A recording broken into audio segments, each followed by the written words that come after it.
Eita, que a turma do Girassol amanheceram inspirados, hein? Estão aproveitando bem seus últimos instantes, ainda podem fingir que tem moral nesse estado e que nada vai acontecer com eles a nível de um futuro bem próximo.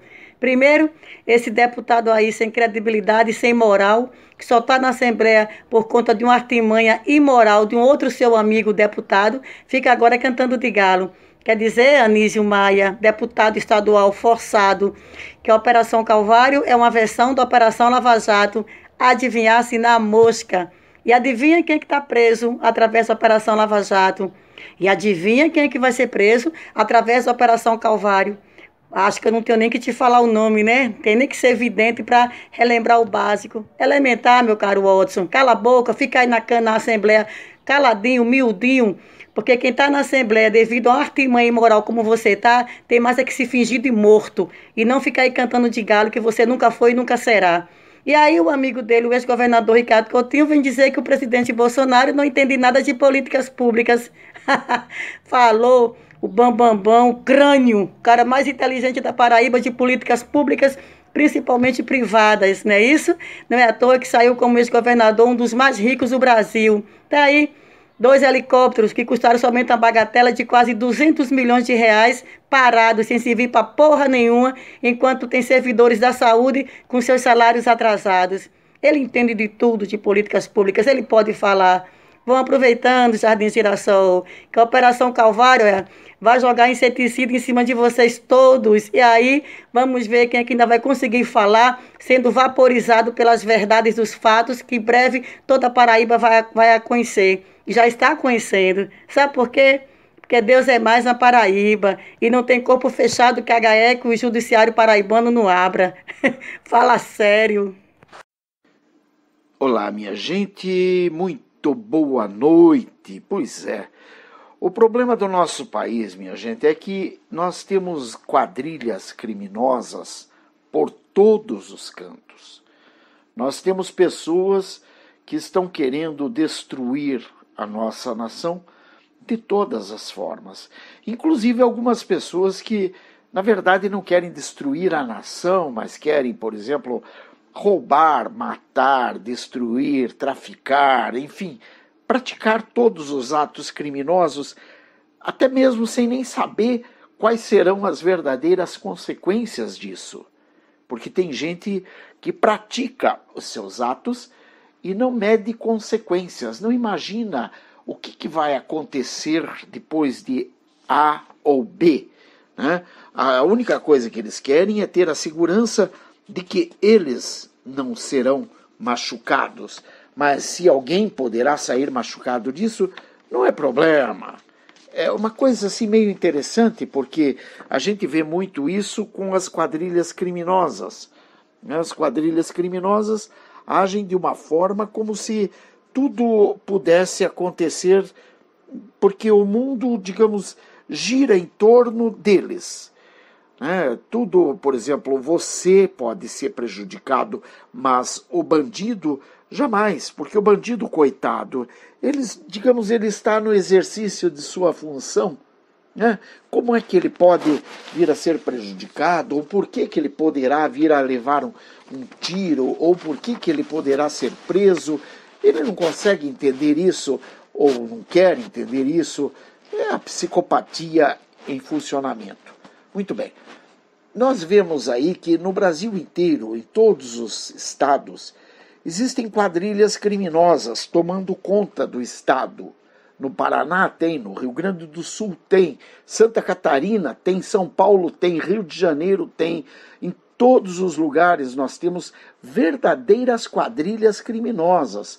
Pessoas assim do colarinho branco, os altos figurões, pessoas às vezes investidas em funções de elevado poder, em cargos como da alta magistratura, ou mesmo de governo de estado, de prefeitura, ou de deputado, ou de vereador, enfim, e todos abraçados numa longa e tenebrosa quadrilha criminosa. Nós vemos isso e sabemos que não podemos fazer nada contra isso, nós, o povo brasileiro. Os únicos que podem fazer algo contra isso são aqueles dos mais altos escalões, que muitas vezes são até quem está mandando, né? Quer dizer, o STF, por exemplo, mas o STF, minha gente, ele está soltando o criminoso, ao contrário de mantê-los presos. Então você fica curiosamente, assim, digamos, jogado ao léu, porque você já não tem mais nem a quem recorrer, uma vez que o próprio STF está a serviço dessas, digamos, organizações criminosas, as quais ele teria, digamos, a obrigação de nos defender. Bem, ainda buscam a face do sol, antes que tenham que encontrá-la por trás das grades. Sabe, esses bandidos, eles ainda buscam a face do sol, né, nas praias, nos bons hotéis, antes que eles possam vir a ter que encontrar isso por trás das grades. Mas é claro que encontrar atrás das grades, imagine, como acabei de dizer, isso é uma coisa que jamais, não, sequer lhes passa pela cabeça. E quando muito, se porventura eles tiverem que ser presos, eles vão arrumar algum laranja que poderá ser preso em seus lugares e que eles possam continuar lutando. Bom, nós vimos no primeiro vídeo aí essa senhora falando do crime organizado lá no estado da Paraíba. E aqui eu quero dar mais umas pinceladas acerca disso. A Operação Calvário é sim um dos braços da grande e maravilhosa força-tarefa da Lava Jato. Justamente aquela que já colocou na cadeia pessoas como Odebrecht, Lula da Silva e inúmeros outros, especialmente alguns grandes delatores, não delatores porque queiram entregar os companheiros, não, apenas grandes porque sabem o suficiente para dar nome aos bois e ilustrar a linda cartilha que está sendo ilustrada. Todo o povo brasileiro fica muito feliz quando vê alguém do povo falando e mandando aquele abraço a todo delinquente que está em vias de vir a ver o sol nascer quadrado. Ricardo Coutinho? Bem, esse com certeza está com uma cela bem interessante à espera dele. Aliás, eu posso dizer ao Ricardo Coutinho que a torcida por sua queda é muito grande e que sua queda tende a ser das mais vertiginosas que ele jamais imaginou. Diz um ditado: quanto maior o coqueiro, maior é o tombo. E eu creio que é assim que o veem, Ricardo Coutinho, como um grande coqueiro prestes a desabar. Essa senhora desse vídeo, que não conheço, mas que vejo que tem bastante conhecimento da área da política e que demonstra ter uma certa religiosidade, porque está com um terço nas suas mãos, me mostra que sim, Ricardo Coutinho, o povo está clamando, cada um a seu modo, a fim de que Deus os livre de suas garras, Ricardo Coutinho. Porque você é o câncer para muita gente na Paraíba. E como conheço muito bem o Deus de Abraão, de Isaac e de Jacó, tenho certeza absoluta que ele, o grande e eterno Deus, o todo-poderoso Deus, é o próprio que está desgostoso com tanto descaso e maracutaias promovidos por sua sombria pessoa, Ricardo Coutinho, ao sofrido povo da Paraíba, e que, portanto, Deus, está com a espada desembainhada para promover em tua vida um pouco do calvário a que você tem sujeitado e submetido esse povo maravilhoso que é o povo paraibano.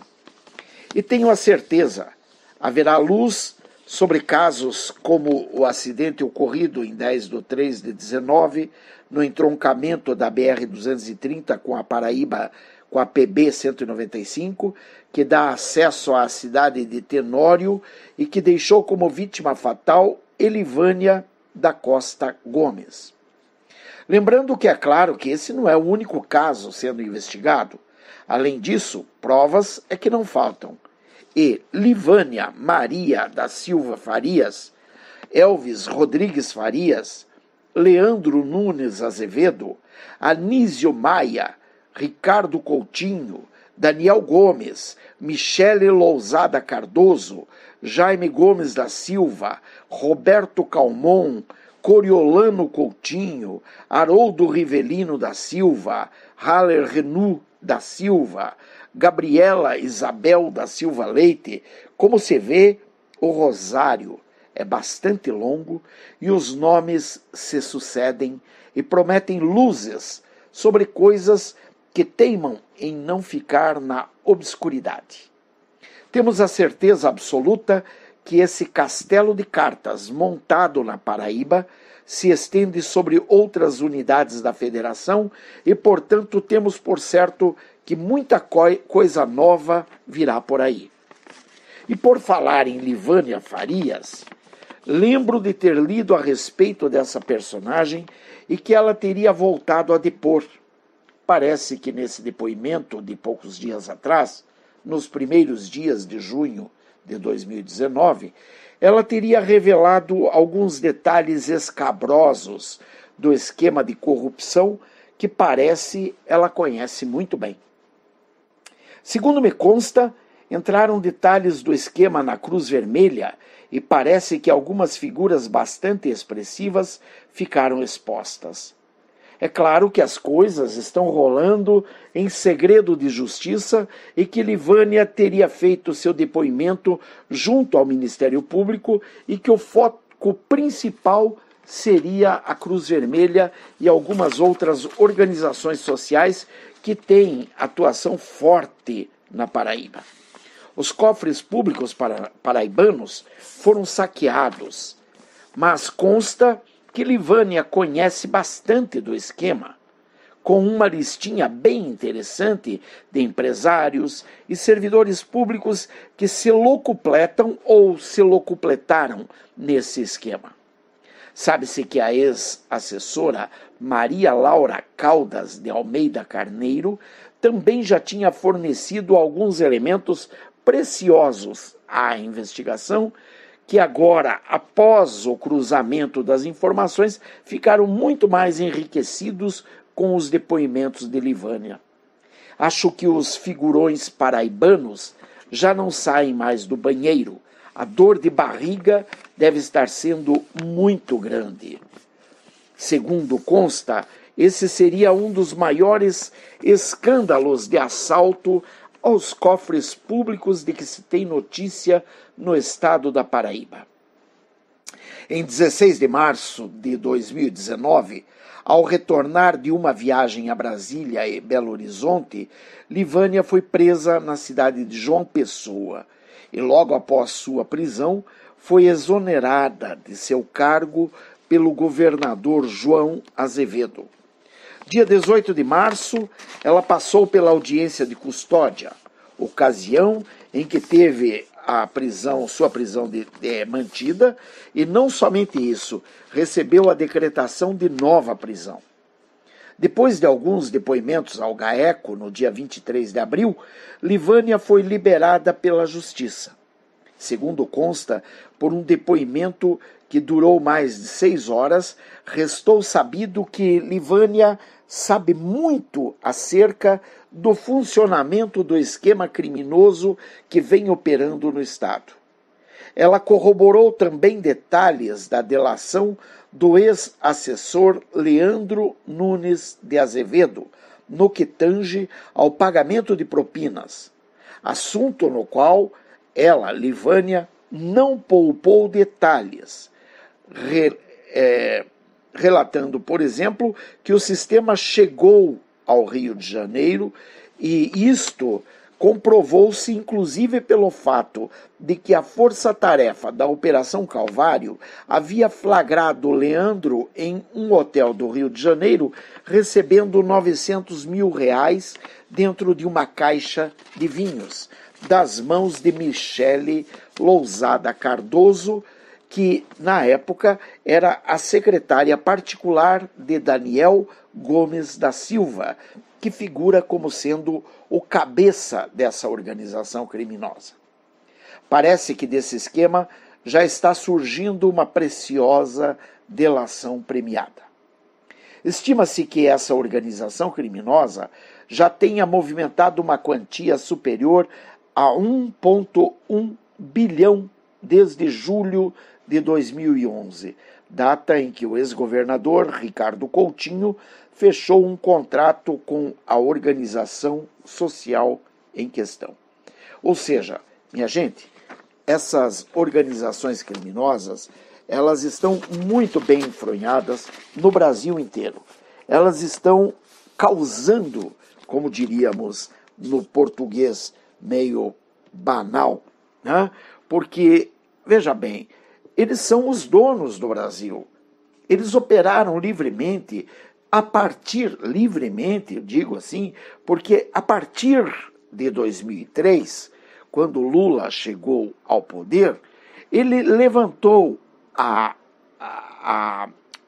o crime a uma qualidade qualidade de pensamento. Ele quase que elevou isso a uma estrutura quase filosófica.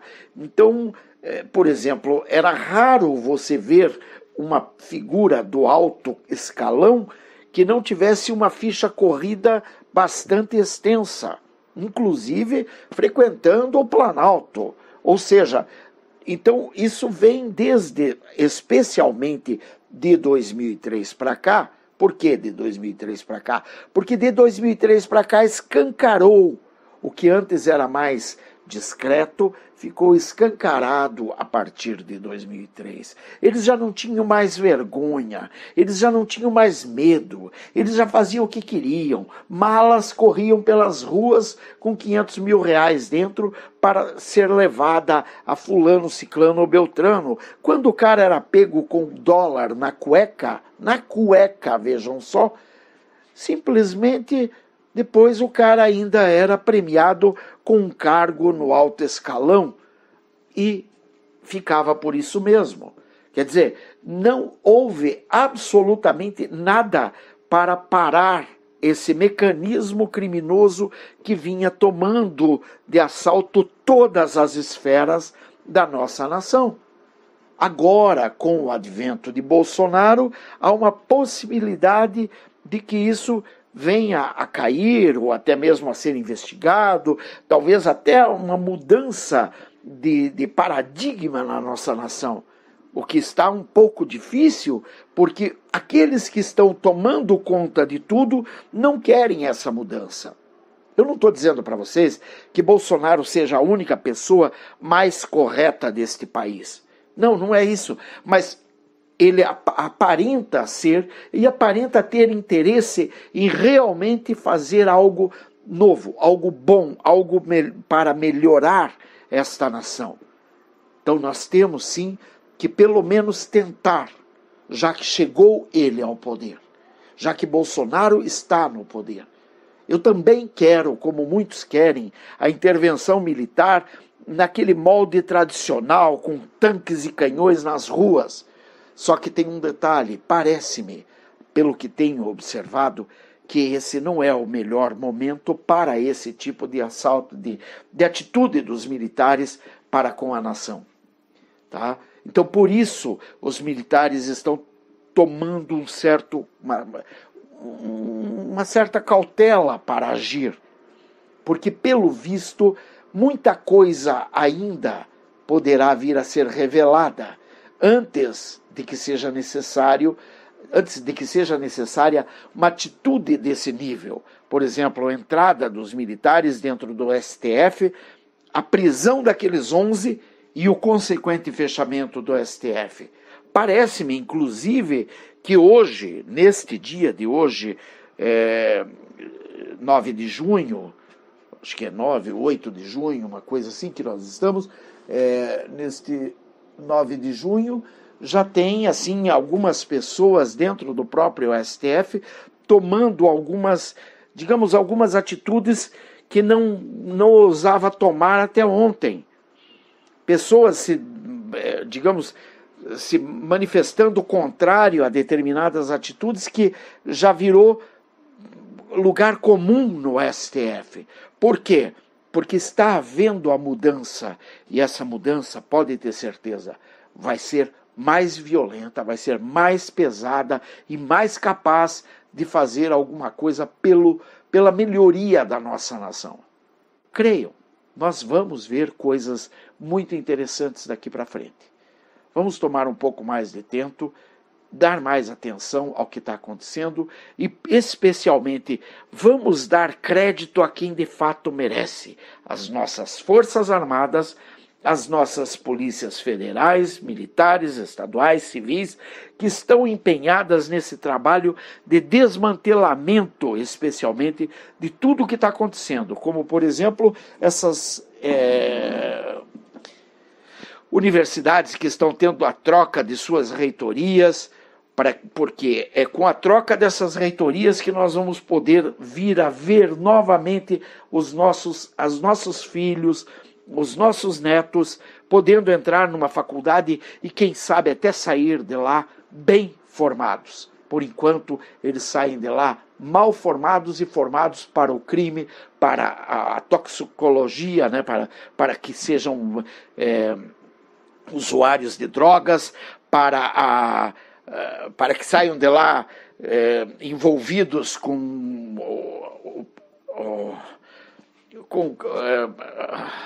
a pornografia, enfim, com tudo aquilo que não presta, porque, na verdade, as nossas universidades estão quebradas, porque essa turma destruiu tudo no Brasil inteiro.